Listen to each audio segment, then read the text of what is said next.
नमस्कार। जो लोग नहीं बोल रहे उनको भी नमस्कार। मेरे दोस्तों, पिछले 4 सालों से मैं एसलीपीएस कंपनी को दिल, दिमाग और पूरी आत्मा के साथ कर रहा हूं। आज जो ये प्रमोशन मुझे मिला, जो सम्मान मिला, शायद इसका मैं कभी हकदार था ही नहीं, क्योंकि इसके लिए मेरे पास कोई क्वालिटी ही नहीं है मेरे अंदर। इस बिजनेस में आने से पहले जैसे आप सभी लोग किसी के भाई हो, किसी के बेटे हैं, और जितने शादीशुदा हैं किसी के पति हैं, वैसे मैं भी ऐसे ही एक गरीब परिवार से। नेटवर्क मार्केटिंग में मैं 2000 जब मैं 16 साल का केवल था तभी मैं आ गया था। उस टाइम पढ़ने में बहुत कमजोर था।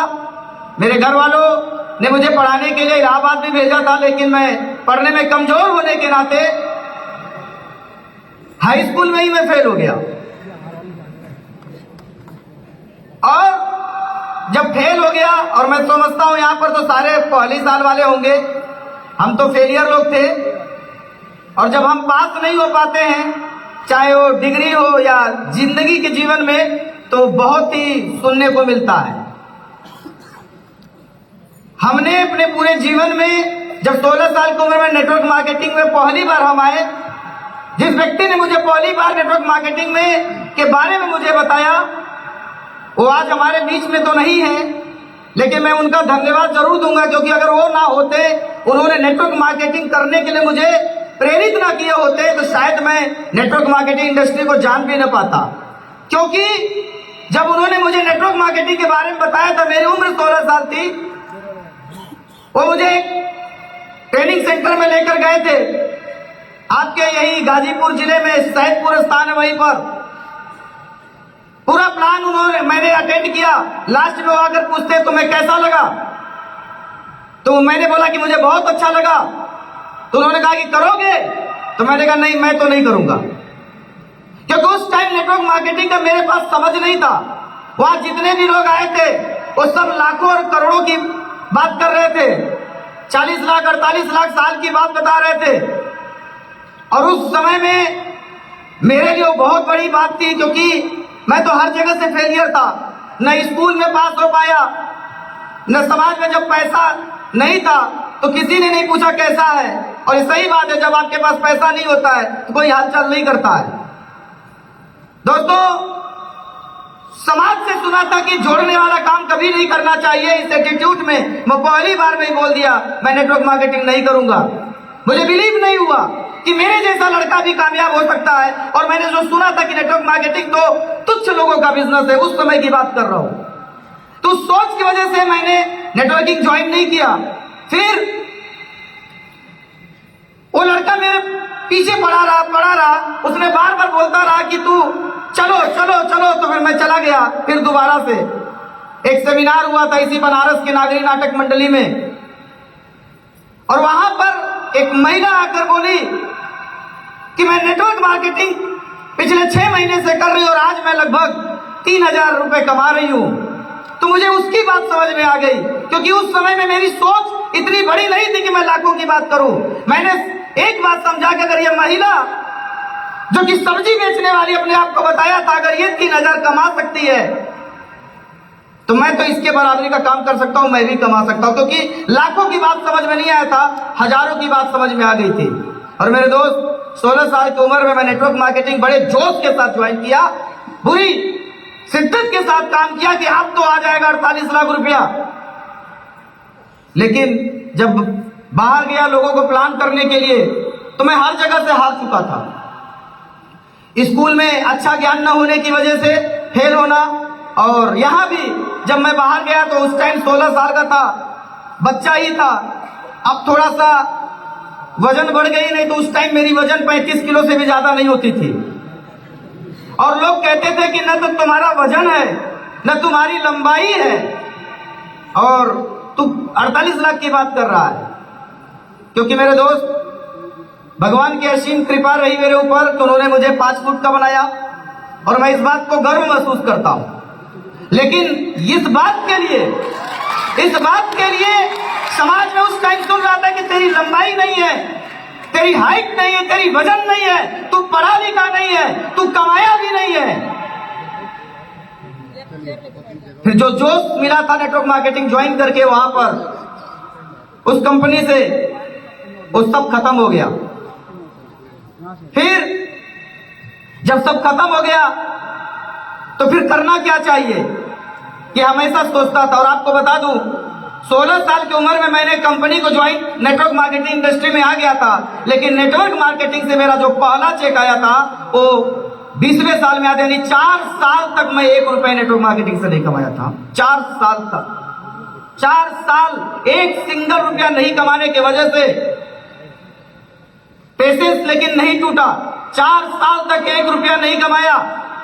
लेकिन एक बात गारंटी के साथ कह सकता हूं, बाबा विश्वनाथ के धरती पर महाकाल की कसम, एक बात मैं जरूर बताऊंगा कि 4 साल तक 1 रुपया नहीं कमाया था, लेकिन कभी भी नेटवर्क मार्केटिंग के खिलाफ कभी निगेटिव भी नहीं बोला था।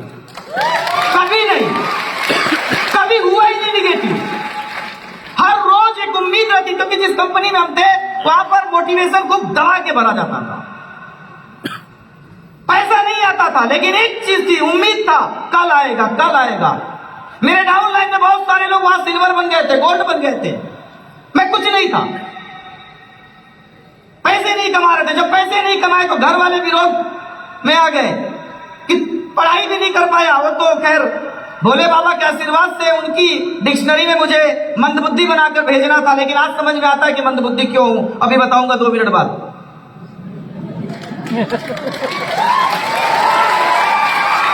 दोस्तों,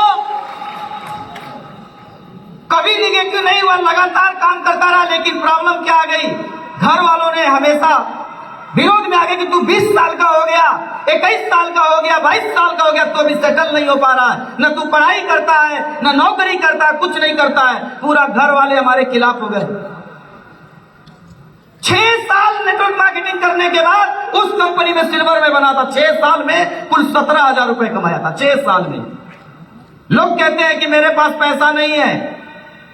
बहुत सारे लोग आज यहां पर इसलिए नहीं आए होंगे क्योंकि उनके पास पैसा नहीं रहा होगा। लेकिन मेरे दोस्त, 6 साल में 17,000 उस जमाने में कमाया था। और अगर कोई पुराना यहां हो, और है भी, मैं जानता हूं, उनका भी नाम लूंगा भी, जो उस जमाने में मेरे साथ थे। पूछ लीजिएगा, 6 साल में 17,000 कमाया था, लेकिन कभी भी मैंने कोई शो नहीं छोड़ा था। दिल्ली में प्रोग्राम होता था, वहां जाते थे। बनारस में होता था, यहां आते थे। पैसा नहीं था, विदाउट टिकट जाते थे। नहीं था पैसा। मुझे अच्छे से याद है, राजाजीपुरम में मैं लखनऊ में रहता था। वहां पर एक मोटा सा लंबा चौड़ा सा आदमी, मैंने 2 ही तो लंबे लोगों को देखा है, एक अपने कंपनी में हमारे गुरुओं को और एक उसको। लेकिन वो जो था शैतान की तरह था, मुझ रखा था। सक्सेस डे 2008 में वहां पर एक प्रोग्राम हुआ था, इवाल करके कोई प्रोग्राम था, रॉयल सैल्यूट करके। मेरे दोस्त, केवल 500 रुपए का टिकट था। हमारे पास नहीं हुआ करता था, नहीं था ही नहीं। लेकिन एक चीज था जो मैंने बोला कि कभी निगेटिव नहीं हुए।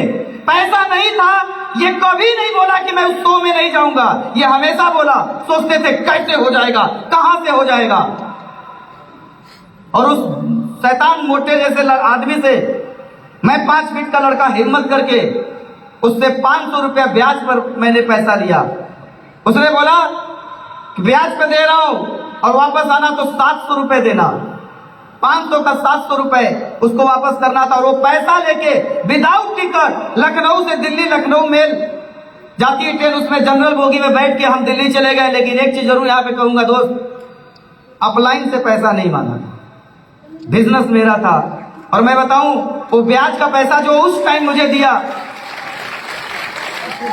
वो मोटा सा आदमी मुझे दे नहीं रहा था। इसी हाल में हमारे बड़े भैया बैठे हैं, इन्होंने गारंटी लिया था। मैं चाहूंगा बड़े भैया के लिए एक बार जोरदार ताली होनी चाहिए। भैया प्लीज थोड़ा सा खड़े हो जाइएगा। पूरा खानदान मेरे खिलाफ था, लेकिन ये हमारे साथ थे। पूरा खानदान खिलाफ था, ये हमारे साथ थे। और बड़ा आसानी से मैंने कह दिया कि इन्होंने ब्याज पे दिला दिया। आसानी इसमें था कि उसने पैसा दे दिया, इन्होंने दिला दिया। लेकिन कठिन ये था कि हम उस जमाने में आने के बाद 500 रुपया वापस नहीं कर पा रहे थे। और चूंकि ये बिचौलिया थे, बड़े भैया गारंटी लिए थे, वो बंदा आकर रोज वो वसूली का काम करता था। भैया भी उस टाइम बेरोजगार हुआ करते थे। ऐसे करके बिजनेस चल रहा था। बड़े भैया यहाँ बैठे, पहली बार हमारे स्लीपलेस के प्रोग्राम में, आज के पहले हमारे परिवार से आज तक कोई स्लीपलेस के प्रोग्राम में आया नहीं। पहली बार मुझे इसलिए खुशी हो रही है कि भैया यहाँ पर आए हैं। पूछ लो आप लोग, जो लोग सोचते हैं झूठ बोल रहा था। इसी बिजनेस को ज्वाइन किया मां कर 5 साल हो गया, मेरी मम्मी ने मेरे से बात नहीं किया था। 5 साल पिताजी खिलाफ। बड़ी मम्मी कहती थी लखैरा है, और पैसा एकदम नहीं हुआ करता था। फिर पैसा ना होने के अभाव में लखनऊ में होता था। भैया से पूछ लो, आप यही हैं। मैं अपने परिवार का सबसे बेकार लड़का उनके नजर में हो गया था, और उसी घर में खाना बनता था। मैं इतना लखेरा था, उन लोगों ने ऐसा पनिशमेंट दिया कि इसका खाना बंद कर दो। मेरे घर में सबका खाना बनता था, सब लोग अपने हिसाब से रोटियां खाते थे। किसी को 2 रोटी खाने का मन था तो 2 खाया, किसी को 4 था, किसी को 6 रोटी। वो अपने पेट के हिसाब से रोटी खाते थे। लेकिन मेरे घर वालों ने मुझे बोला कि तेरे लिए केवल 1 रोटी बना है, तुझे 1 ही खाना है। इस स्थिति से मैंने गुजरा था। और मैं बता दूं दोस्त, पूरे 12 साल उस कंपनी को करने के बाद भी कभी निगेटिव नहीं हुआ, फिर भी निगेटिव हुआ।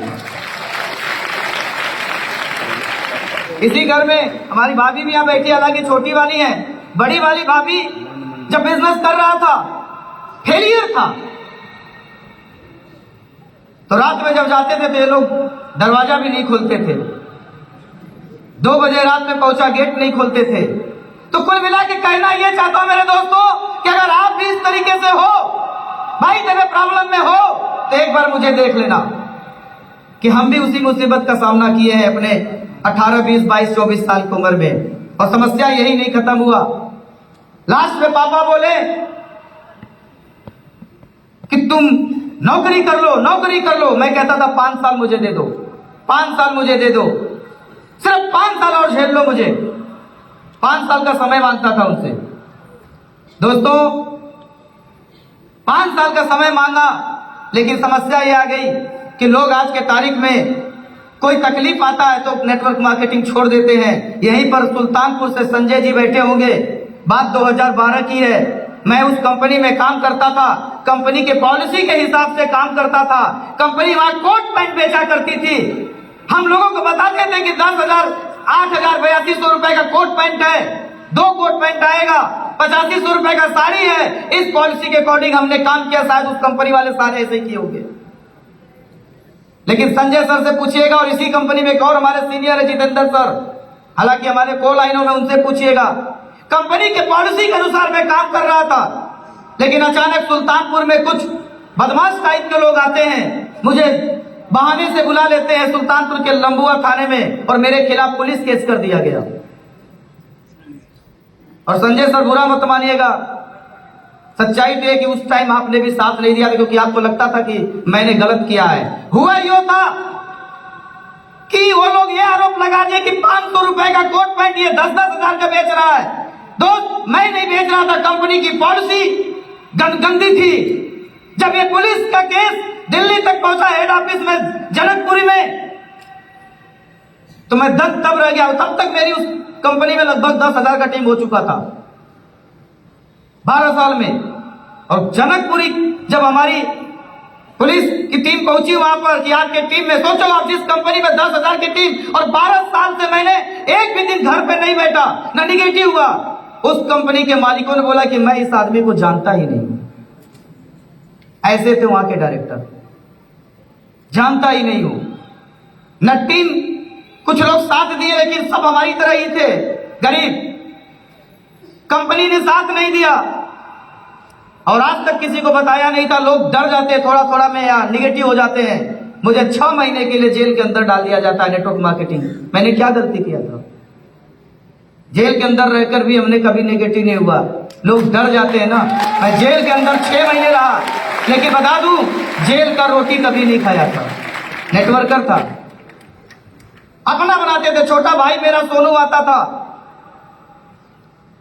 पहुंचा जाता था, वहां रोटियां मिलती थी, उस रोटी को हम सुखा लेते थे दिन में। जब वो कड़ी हो जाती थी तो चूल्हे में उसे जलाकर उसी रोटी से हमने आग जलाकर मैं जेल के अंदर खिचड़ी बनाया करता था। वही 6 महीने खाता था, जेल के अंदर था, लेकिन निगेटिव कभी नहीं हुआ नेटवर्क मार्केटिंग के। फिर भी बोलता था निकलूंगा तो वही करूंगा, वही करूंगा, क्योंकि मैं गलत नहीं था।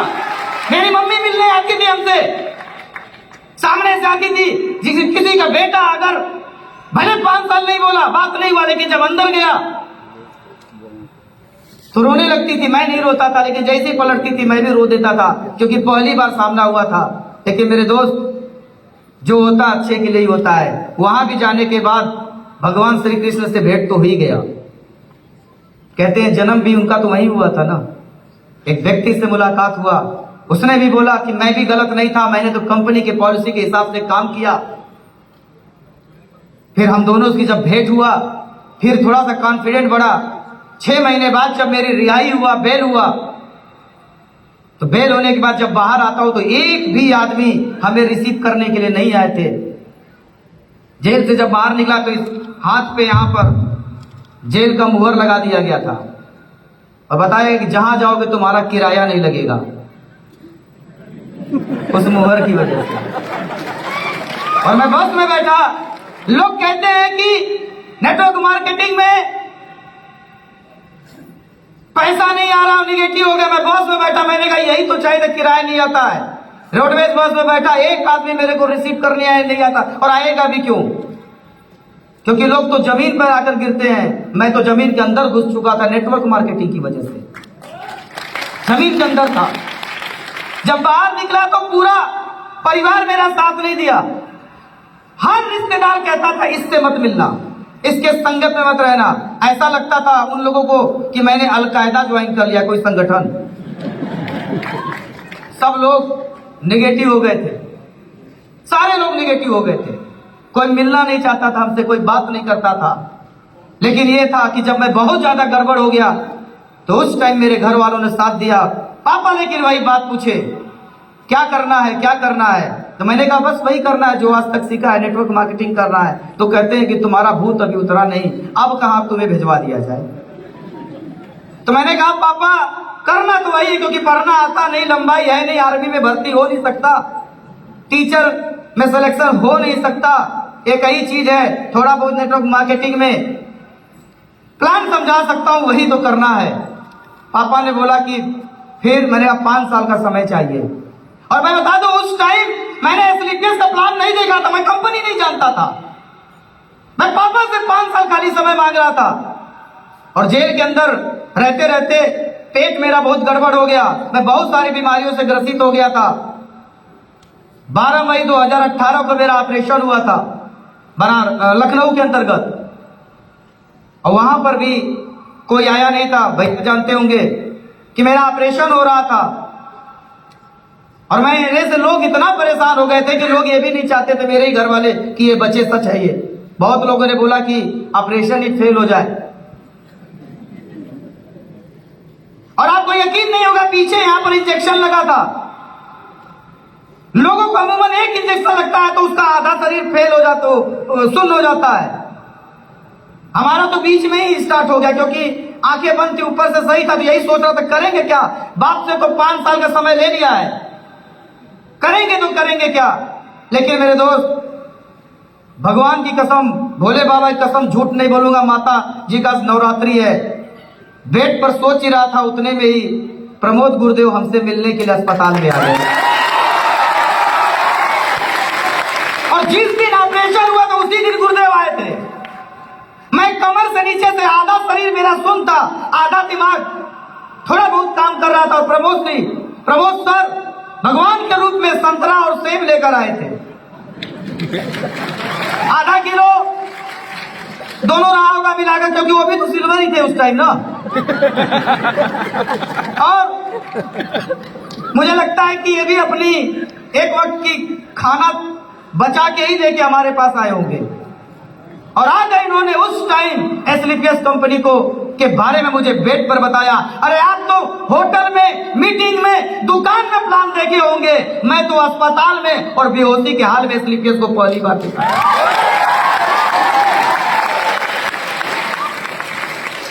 महानता इसमें नहीं कि मैंने प्लान देखा था, महानता इसमें है कि प्रमोद गुरुजी एक बीमार आदमी से मिलने आए थे, 2 घंटा पहले ऑपरेशन हुआ था, जुनून देखो, बीमार को भी प्लान ठोक दिया था। महानता इसमें है। इन्होंने मुझे एसलीपीएस के बारे में बताया कि दर्द वही था कि धोखा खाया था मालिक से। और पूछिए गुरुदेव से, सवाल यही था कि मालिक कौन है। तो उन्होंने बताया कि वो भी सिक्योर लाइफ से ही आए हुए हैं।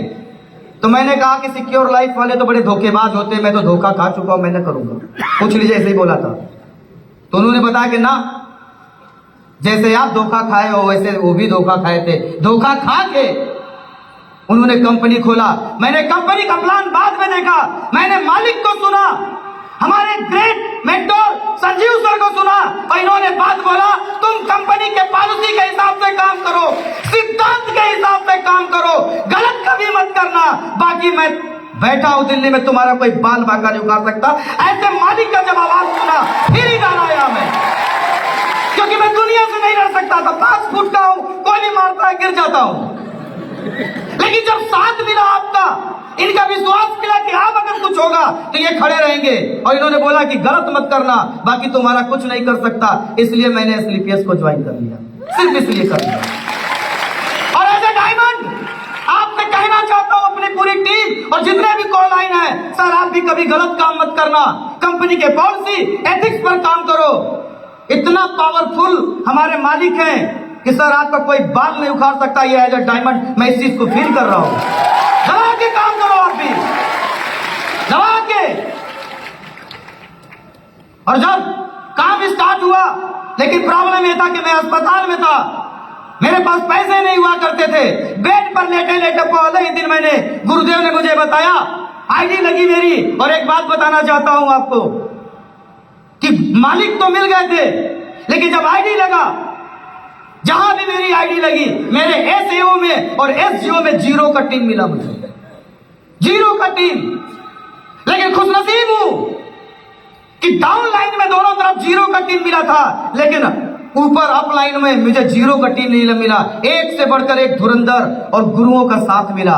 नीचे 0 का टीम होने से फर्क नहीं पड़ा मुझे, ऊपर मुझे मिला श्री जयदेव विद्यानंद सर का साथ, श्री राम नारायण सर का साथ, श्री अवधेश नारायण सर का साथ, श्री अमित दुबे सर का साथ, श्री शिव कुमार सर का साथ, श्री महिपाल सर का साथ। अरे नीचे 0-0 का टीम मिला, फर्क नहीं पड़ा। जब अपलाइन मुझे ऊपर के टीम में बहुत बड़ी टीम मिल गई, मैंने काम शुरू किया, 0 से स्टार्ट किया, दोनों लेग में काम किया, गुरुओं ने रास्ता बताया, आज डायमंड हूं। अगर गुरु मेरे साथ खड़े रह गए, गुरु की बात तो मैं मानता रह गया, गुरु तो खड़े रहेंगे, कहां जाएंगे। हमारे अंदर प्रॉब्लम है कि हम भाग जाते हैं।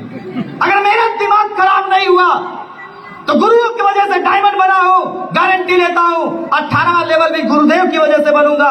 21वां, 20वां, 19वां, 25वां, 50वां, 100वां जो भी लेवल है, बस गुरु के चरणों में रहूंगा, सारे लेवल अचीव करूंगा और आपको दिलाने का काम करूंगा, इस बात की भी गारंटी है। मेरे दोस्त, जैसा नेटवर्क मार्केटिंग में होता है, अपलाइन लोग जोड़ देते हैं। मैं तो बनारस से दूर 300 किलोमीटर दूर लखनऊ में रहता हूं, गुरुदेव ने बोला तेरा साथ दूंगा, और ये सच भी बोलते हैं। लेकिन दूर होने की वजह से बार बार गुरुओं का साथ नहीं मिला। कई बार मेरे मेगा शो में कोई लोग नहीं पहुंचे, लेकिन गुरुओं का आशीर्वाद मिला, कभी निगेटिव नहीं हुआ, फिर भी निगेटिव नहीं हुआ। गुरु ने, जयदेव विद्या सर ने बोला कि मैं तुम्हारा पल पल में साथ दूंगा। मुझे याद है जयदेव विद्यानंद सर जब पहली बार मैं फिर ठीक हो चुका तो बीमारी से काम पर निकला, तो उन्होंने बोला कि तुम चलो, मैं आ रहा हूं।